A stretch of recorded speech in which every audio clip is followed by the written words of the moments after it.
আজকে আমাদের ক্লাস হচ্ছে কোচিং ক্লাসে আলোচ্য বিষয় হলো ভারতীয় রাষ্ট্র শাসন ব্যবস্থা, পলিটিক্যাল সায়েন্স। তো আমাদের ক্লাস আরম্ভের পূর্বে আমি আমার মাজনী বৈকুণ্ঠবাসিনী অহ্লা দেবনাথের শ্রী চরণপদ্মে আমার শ্রদ্ধা জ্ঞাপন করছি। তৎপর আমার প্রিয়তম ছাত্র প্রধান মুর্মু তার শ্রীকর কমলে আমি জানাই আমার অন্তরে অনন্ত স্নেহরাশি।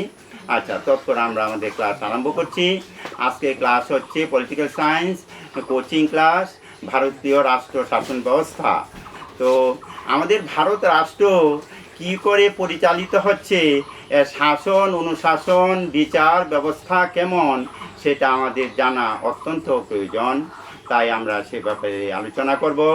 এখানে বলা হলো ভারতীয় সংবিধানের ক্ষেত্রে বলা হলো যে সংবিধান হলো যে কোনো দেশে সাংগঠনিক আইন। সংবিধান কি জিনিস? একটা সাংগঠনিক আইন, গঠনগত আইন। তাই সংবিধান হচ্ছে দেশের প্রাণ, যার মাধ্যমে বর্ণিত নীতিসমূহ ও গঠন ব্যবস্থার উপর ভিত্তি করে দেশের আইন নির্ধারিত হয়। দেশের আইন নির্ধারিত হবে ওই দেশের চলন বলন, আচার আচরণ, রীতিনীতি, মানুষের গঠন, কথা বলার গঠন, ধাঁচ,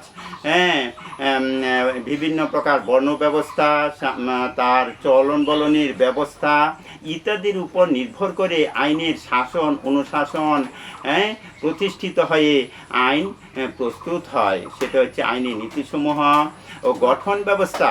তো এক দেশের আইনের সঙ্গে অন্য দেশের আইন ওতপ্রোতভাবে নাও মিলতে পারে, কেননা প্রত্যেক দেশেরই জনজাতি জনগোষ্ঠীর চলবার মতো কতগুলি রীতিনীতি বিচার বৈশিষ্ট্য এবং তাদের আচার আচরণের ধাঁচ অনুসারে গঠন বা নীতিসমূহ প্রস্তুত হয়। তো সেভাবেই গঠন ব্যবস্থার উপর ভিত্তি করে দেশের আইন নির্ধারিত হয়। তাহলে এটি হচ্ছে দেশের সর্বোচ্চ আইন। সর্বোচ্চ আইনটাই সবচেয়ে চূড়ান্ততম। ধর্ম এবং আইন এই ক্ষেত্রে বলা হয় যে ধর্ম পরিচালিত হয় আইনের উপর নির্ভর করে। কারণ আইন হলো সার্বিক দিক, এটা সামান্য দিক নয়, সার্বিক দিক, পার্টিকুলার নয়, ইউনিভার্সাল। তাই ইউনিভার্সাল দিক থেকে আইন পরিচালিত হয়। কেন? আইন হবে দেশের একদম আবালো বৃদ্ধ বনিতায় আপামর জনসাধারণের স্বার্থে, সর্বাধিক স্বার্থে আইন ব্যবহৃত হবে। তো সেই আইন গণতন্ত্রের দেশে সেটা হচ্ছে চূড়ান্ত সিদ্ধান্ত। তো সেই অনুসারে দেশের সর্বোচ্চ হলো আইন। দেখুন, এই সংবিধান আবার দু প্রকার হয়। একটা হচ্ছে লিখিত সংবিধান, যেমন ভারতীয় সংবিধান, সেটা হচ্ছে লিখিত সংবিধান। আর অলিখিত সংবিধান যেমন ব্রিটিশ সংবিধান, সেটা হচ্ছে অলিখিত। তাহলে বলা হলো ভারতীয় সংবিধান বিশ্বের সর্বাপেক্ষা বৃহৎ লিখিত সংবিধান। ভারতের সংবিধানের মতো এত বড় বৃহৎ সংবিধান পৃথিবীতে আর কোথাও নেই গণতন্ত্র মতে, ডেমোক্রেসিতে। এটা হচ্ছে ডাইরেক্ট ডেমোক্রেসি না, ইনডাইরেক্ট ডেমোক্রেসি। প্রত্যক্ষ গণতন্ত্র নয়, পরোক্ষ গণতন্ত্র ভারতীয় গণতন্ত্র। তো বলা হলো 1934 সালে এম.এন. রায় নামক এক কমিউনিস্ট ব্যক্তিত্ব প্রথম সংবিধান রচনার প্রয়োজনীয়তা নিয়ে চিন্তা ভাবনা ব্যক্ত করেন। তাহলে ভারতে দেখা যাচ্ছে সূচনা পর্বে, আইনের সূচনা পর্বে 1934 সালে এম.এন. রায় কমিউনিস্ট ব্যক্তিত্ব, উনি সংবিধান ব্যাপারে একটু আলাপ আলোচনা করেছিলেন বা উনার চিন্তা ভাবনায় সেটা ধরা পড়েছিল। পরবর্তীতে দেখা যায় 1935 সালে জাতীয় কংগ্রেসে এই ভাবনাটি নিয়মানুগভাবে গৃহীত হয়। 1935 সালে জাতীয় কংগ্রেসে এই আইনের ভাবনাটা একটা শৃঙ্খলাবদ্ধ হয়ে চলে আসে। ব্রিটিশ সরকার 1940 সালের আগস্ট প্রস্তাবে সংবিধান রচনার এই দাবিটিকে সরকারি স্বীকৃতি দেয়। তৎপর 1940 সালে ব্রিটিশ সরকার আগস্ট প্রস্তাবে এই সংবিধানটিকে সরকারি হিসাবে স্বীকৃত দিয়ে থাকে।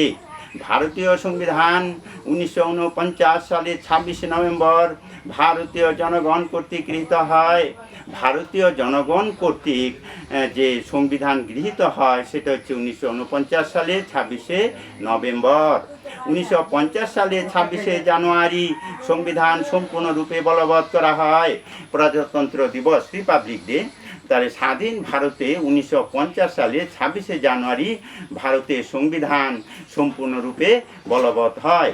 তো 1950 সালের 26শে জানুয়ারির আগে 1947 সালের 15ই আগস্টের পর এই সময়টুকু সম্পূর্ণ তৎকালীন সময়ের ইংরেজদের দ্বারা লিখিত বা পরিচালিত ভারতে এবং ভারতের আম্বেদকর এবং অন্যান্য যে যারা সংবিধানকর্তা তাদের মতানুসারে চক্রবর্তী রাজা গোপালাচারীর অন্তর্বর্তীকালীন সরকার ছিলেন, উনার রাজাজি ফর্মুলা থেকে সেই সময়টুকু ভারতে শাসন ব্যবস্থা পরিচালিত হতো। কিন্তু 1950 সালের 26শে জানুয়ারি ভারতের শাসন ব্যবস্থার যে সংবিধান পূর্ণভাবে প্রতিষ্ঠিত হয়।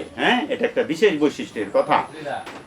মূল সংবিধানে বলা হয়েছে 395টি ধারা, 5টি অধ্যায় ও 3টি তফসিল ছিল।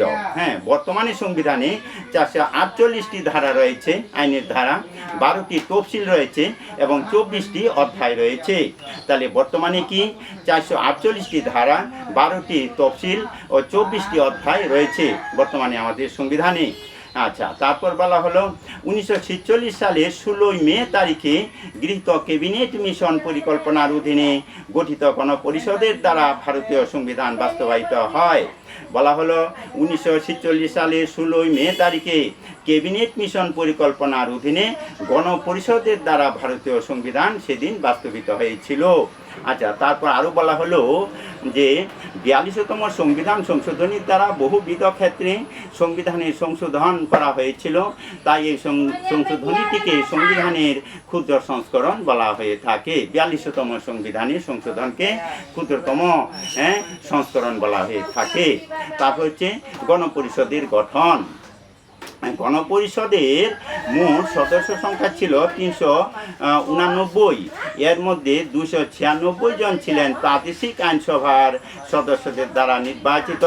ব্রিটিশ ভারতের 11টি গভর্নর শাসিত প্রদেশ থেকে 292 জন এবং 4 জন মুখ্য কমিশনার শাসিত দিল্লি, আজমির, মারওয়ার, কুর্গ ও ব্রিটিশ বালুচিস্তান থেকে 1 জন করে মোট 4 জন প্রতিনিধি ছিলেন।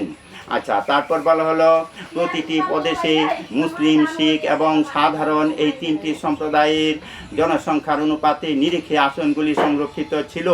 সেই সময় আসন সংরক্ষিত হয়েছিল মুসলিম, শিখ ও সাধারণ এই 3 সম্প্রদায়ের মধ্যে বিভাগ হয়ে। অবশিষ্ট 93টি আসনে ছিলেন দেশীয় রাজ্যসমূহের মনোনীত প্রতিনিধিরা। 93টি আসনে দেশীয় রাজ্যদের মনোনীত প্রতিনিধিরা ছিলেন, যদিও পরবর্তীকালে তারা পরিষদে যোগদান করা থেকে বিরত থাকেন, ফলে ওই আসনগুলি শূন্য থেকে যায়। প্রতিটি রাজ্য এবং প্রদেশ থেকে তাদের জনসংখ্যার ভিত্তিতে আসন বরাদ্দ করা হয়েছিল। আসন বরাদ্দ করা হয়েছিল কি করে? জনসংখ্যার ভিত্তিতে। প্রতিটি রাজ্য থেকে গড়ে 10 লক্ষ জনসংখ্যা পিছু একটি করে আসন নির্দিষ্ট করা হয়। সেই সময় সাধারণত 10 লক্ষ জনসাধারণ যেখানে ছিল সেখানে একটি আসন প্রস্তুত হতো, কিন্তু এখন আবার তা না, এর পরিবর্তন হলো। আচ্ছা, এরপর গেল সংবিধানের রচনা। সেখানে বলা হয়েছে গণপরিষদের প্রথম অধিবেশনে 9 ডিসেম্বর 1946 সালে নিউ দিল্লিতে অনুষ্ঠিত হয়। তাহলে 9 ডিসেম্বর 1946 সালে নিউ দিল্লিতে প্রথম গণপরিষদ প্রতিষ্ঠিত হয়। মুসলিম লীগের সদস্যরা এই অধিবেশন বয়কট করায় কেবলমাত্র 211 জন সদস্য যোগদান করে। তো সেই সময় দেখা যায় যে মুসলিম লীগ সদস্যরা বয়কট করেছিল অধিবেশন, তারা যায়নি সেখানে, তাই কেবলমাত্র 211 জন সদস্যর দ্বারা সেটা পরিচালিত হয়েছিল। পরিষদের বয়োজ্যেষ্ঠ সদস্য ডক্টর সচিদানন্দ সিনহাকে গণপরিষদের অস্থায়ী সভাপতি বা চেয়ারম্যান হিসাবে নিয়োগ করা হয়। সেই সভায় ডক্টর সচিদানন্দ সিনহাকে গণপরিষদের অস্থায়ী সভাপতি বা চেয়ারম্যান হিসাবে নিয়োগ করা হয়। পরে 11 ডিসেম্বর তারিখে ডক্টর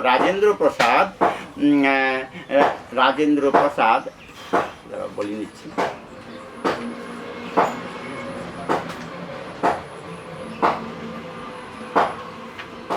দেখে নিচ্ছি একটু।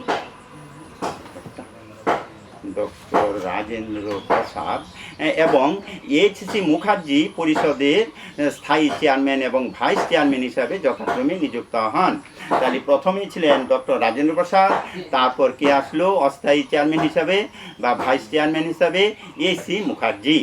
আচ্ছা, এরপর কি বলা হলো, 1946 সালে 13 ডিসেম্বর জওহরলাল নেহেরু ভারতীয় সংবিধানের উদ্দেশ্য সমূহ সংক্রান্ত প্রস্তাব দ্য অবজেক্টিভ রেজুলেশন উত্থাপন করেন। 1946 সালে 13 ডিসেম্বর জওহরলাল নেহেরু কী করলেন, সমূহ সংক্রান্ত প্রস্তাব ঘোষণা করেন। 22 জানুয়ারি 1947 অধিবেশনে এই প্রস্তাব সর্বসম্মতভাবে গৃহীত হয়। তাহলে 22 জানুয়ারি 1947 সালে সেটা সর্বসম্মতভাবে গৃহীত হয় এবং পরবর্তীকালে এই অংশটিকে প্রস্তাবনার আকারে লিপিবদ্ধ হয়। তা আমাদের ভারতীয় সংবিধানে যে প্রস্তাবনা প্রেমবল বলা হয় যে অংশটা, সেটা প্রথমে জওহরলাল নেহেরু সমূহ সংক্রান্ত প্রস্তাব রূপে ঘোষণা করে, পরবর্তী 22 জানুয়ারি 1947 সালে সেটা প্রস্তাবনা হিসাবে স্বীকৃতি পায়। বি.এন. রাও সাংবিধানিক উপদেষ্টা হিসাবে নিযুক্ত হন। সেই সময় বি.এন. রাও ওনাকে কী করা হয়, সাংবিধানিক উপদেষ্টা হিসাবে নিযুক্ত করা হয়। সংবিধান রচনার সমগ্র সময়কাল ছিল 2 বছর 11 মাস 18 দিন, তাহলে মোটামুটি 3 বছর। তাহলে সংবিধান যে রচিত হলো এর সময়কাল ছিল 2 বছর 11 মাস 18 দিন। এটা বিশেষ কথা, খেয়াল রাখবে। তাহলে সংবিধান রচনার মূল নথি তৈরি করার দায়িত্ব ছিল খসড়া কমিটির উপর। তাহলে সংবিধান রচনার যে মূল নথি কাগজপত্র, সেই দায়িত্ব ছিল খসড়া কমিটি। খসড়া হিসাবে আরেকটা কমিটি নিযুক্ত করা হয়। এই কমিটির অন্যান্য সদস্যরা কারা ছিলেন, শুনলাম, সেটা হচ্ছে doctor B.R.. Ambedkar chairman, N. Gopalaswami Iyengar, আল্লাদি কৃষ্ণস্বামী আয়ার উল্লেখযোগ্য আইনবিদ, কে এম মুন্সি উল্লেখযোগ্য আইনবিদ, সৈয়দ মোহাম্মদ শাহেদুল্লাহ, এন. মাধবরাও, বি.এল. মিত্রের স্থানে ডি.পি. খৈতান, তার মৃত্যু 1948 সালে টি. কৃষ্ণ মাচারী যোগদান করে তার পদে। আচ্ছা, যাই হোক, তো এখন বলা হলো 6 মাসেরও কম সময়ে সংবিধানের খসড়াটি প্রণয়ন করা হয়েছিল। নাগরিকত্ব, নির্বাচন এবং অস্থায়ী সংসদ সংক্রান্ত শর্তগুলি তৎক্ষণাৎ কার্যকরী করা হয়েছিল। অন্যান্য প্রভিশনগুলি 26 জানুয়ারি 1950 সালে বলবৎ করা হয়। উল্লেখযোগ্য এই যে 1930 সালে স্বাধীনতার ঘোষণাপত্র স্বীকৃত পূর্ণ স্বরাজ এর দিনটিকে স্মরণ করেই এই 26 জানুয়ারির দিনটিকে নির্বাচন করা হয়েছিল। পূর্ণ স্বরাজের দাবিটি 1929 সালে লাহোর অধিবেশনে জাতীয় কংগ্রেস পাশ করে। তাহলে পূর্ণ স্বরাজের যে দাবিটা, সেটা 1929 সালে লাহোর কংগ্রেস অধিবেশনে সেটা পাশ হয়। আচ্ছা, সংবিধান রচনার উদ্দেশ্যে গণপরিষদে 13টি কমিটি তৈরি করা হয়েছিল। বলা হলো যে সংবিধান রচনার যে উদ্দেশ্য, তখন যে গণপরিষদ তৈরি হয়েছিল, এতে 13টি কমিটি মোট তৈরি হয়। তাতে বলা হলো, তো ওই 13টি কমিটি একটু আলোচনা করা যাক। তো সেটা হলো ইউনিয়নের ক্ষমতা সংক্রান্ত কমিটি, এর সভাপতি ছিলেন জি.এল. নেহেরু। স্টেট কমিটি রাজ্যগুলির সঙ্গে আলোচনা করার জন্য জি.এল. নেহেরু। ইউনিয়নের গঠন সংক্রান্ত কমিটি জি.এল. নেহেরু। ড্রাফটি বা খসড়া কমিটি বি.আর. আম্বেদকর। প্রদেশগুলির গঠন সংক্রান্ত কমিটি বল্লভভাই পেটেল। মৌলিক অধিকার সংক্রান্ত উপদেষ্টা committee Vallabhbhai Patel. Rules of procedure committee doctor Rajendra Prasad. পরিচালক কমিটি ডক্টর রাজেন্দ্র প্রসাদ। অর্থ ও কর্মী সংক্রান্ত minor committee doctor Rajendra Prasad. তারপরে ক্রেমেন্ডিশিয়াল committee Alladi Krishnaswami Ayyar. House committee Pattabhi Sitaramayya. Order of business committee K N Munshi. পতাকা কমিটি ডক্টর রাজেন্দ্র প্রসাদ। তাহলে এইভাবে গণপরিষদের 13টি কমিটি তৈরি করা হয়, যাতে কাজ সুস্থভাবে হয় এবং পরিপূর্ণভাবে হয়, সেটা লক্ষ্য রাখা হয়। আচ্ছা, এরপর আরেকটু আলোচনা হচ্ছে ভারতের অন্তর্বর্তী সরকার। ব্রিটিশ সরকার থেকে স্বাধীন ভারতের হাতে ক্ষমতা হস্তান্তর প্রক্রিয়ার জন্য 1947 সালের 2রা সেপ্টেম্বর ভারতে অন্তর্বর্তী সরকার গঠিত হয়। তাহলে ভারতবর্ষে অন্তর্বর্তী সরকার কখন গঠিত হয়? 1947 সালের 2রা সেপ্টেম্বর। মূলত সদ্য নির্বাচিত গণপরিষদ থেকেই এই সরকার গঠিত হয়। তাহলে এখানে যেসব সদস্যরা ছিল তাদের কথা বলা হয়েছে এবং মন্ত্রকগুলি বা পোর্টফোলিও সেটাও বলা হয়েছে। তো সেই দিকে একটু আলোচনা করে নেওয়া উচিত, তাই করে নিচ্ছি। হ্যাঁ, দেখো সদস্যদের নাম হচ্ছে জিএল নেহেরু কংগ্রেস বৈদেশিক বিষয় এবং কমনওয়েলথের সম্পর্ক, বল্লভভাই প্যাটেল কংগ্রেস স্বরাষ্ট্র এবং তথ্য সম্প্রচার, রাজেন্দ্র প্রসাদ কংগ্রেস খাদ্য কৃষি, ইব্রাহিম ইসমাইল চুন্দ্রিগড় AIML বাণিজ্য, বলদেব সিংহ কংগ্রেস প্রতিরক্ষা, লিয়াকত আলী খান LIML অর্থ, শ্রী রাজাগোপালাচারী INC শিক্ষা এবং কলা, গজনফর আলী খান AIMI স্বাস্থ্য, জগদীশ রাম কংগ্রেস শ্রম, যোগেন্দ্রনাথ মণ্ডল AIML আইন, আব্দুর রাব নিস্তার AIML রেল যোগাযোগ ডাক ও বায়ু মাধ্যম, CH ভাবা কর্ম খনি ও শক্তি। তাহলে এইভাবে সদস্যদের কথা সেখানে বলা হয়। তো এরপর বিশেষ আলোচনায় আরেকটু আসা যায়, সেটা হচ্ছে প্রস্তাবনা। প্রস্তাবনার ক্ষেত্রে একটু আলোচনা করে নিচ্ছি আমরা। হ্যাঁ, দেখো প্রস্তাবনায় কি বলা হলো। প্রস্তাবনার অর্থ হলো সংবিধানের ভূমিকা বা সংবিধানের অন্তর্গত আইনগুলির মুখবন্ধ। তাহলে প্রস্তাবনা কাকে বলে, প্রেমবেল কাকে বলে? প্রস্তাবনার অর্থ হলো সংবিধানের ভূমিকা, সংবিধান কি বলতে চেয়েছে তা পরিষ্কার করে বলা, বা সংবিধানের অন্তর্গত আইনগুলির মুখবন্ধ। সংবিধানে যে আইনগুলি রয়েছে এর ধারা উপধারার ব্যাপারে কিছুটা আভাস, হ্যাঁ, একে বলা যায় প্রস্তাবনা। আর কি প্রস্তাবনায় বলা যায় যে সংবিধান প্রণেতারা আমেরিকার সংবিধান থেকে এই প্রস্তাবনার ধারণাটি গ্রহণ করেন। আমেরিকার সংবিধান হলো প্রস্তাবনা সম্বলিত প্রথম লিখিত সংবিধান। তাহলে ভারতে যে প্রস্তাবনা সংবিধানে দেওয়া হলো সেটা আমেরিকাকে লক্ষ্য করে, তাই আমেরিকার সংবিধান হলো প্রস্তাবনা সম্বলিত প্রথম লিখিত সংবিধান। ভারতীয় সংবিধানের মূল ভাবধারাটি জিএল নেহেরুর উদ্দেশ্যসমূহ সংক্রান্ত প্রস্তাবাদির অবজেক্টিভ রেজুলেশন এর উপর ভিত্তি করে গড়ে উঠেছে। এই প্রস্তাবাদি 13 ডিসেম্বর 1946 তারিখে গণপরিষদে গৃহীত হয়। ন্যায় বিচারের ধারণা রাশিয়া বিপ্লব থেকে পেয়েছে। স্বাধীনতা, সাম্য, লিবার্টি, ইটার্নিটি, সৌভ্রাতৃত্ব, ফাদার্নিটি এর ধারণা ফরাসি বিপ্লব থেকে এসেছে। প্রস্তাবনা সংবিধানের একটি অবিচ্ছেদ্য অংশ। প্রস্তাবনা হচ্ছে সংবিধানের একটি অবিচ্ছেদ্য অংশ। প্রস্তাবনার বিভিন্ন সংজ্ঞা, যে সংজ্ঞাটা কি বলা হয়েছিল, এনে Palkhivala identity card of the constitution, K M Munshi political horoscope of the Indian constitution, thinkers ব্রেভো সাউল অফ দ্য কনস্টিটিউশন। প্রস্তাবনা সকল ক্ষমতার উৎসরূপে ভারতীয় জনগণকে সুস্পষ্টভাবে স্বীকার করে। প্রস্তাবনা আইন দ্বারা বলবৎযোগ্য নয়। প্রস্তাবনাটা আইন দ্বারা বলবৎযোগ্য নয়। সংবিধানের বিভিন্ন অংশের উপর আলোকপাত করা তথা তাদের ব্যাখ্যার জন্য সুপ্রিম কোর্ট প্রস্তাবনার সাহায্য নিয়ে থাকে। বলা হয়েছে সুপ্রিম কোর্ট কী করে না, প্রস্তাবনার সাহায্য নিয়ে থাকে। তবে যাই হোক, আজকে অনেকটাই আলোচনা করা হলো, যে আজকের আলোচনা আমরা এখানেই সমাপ্ত রাখছি।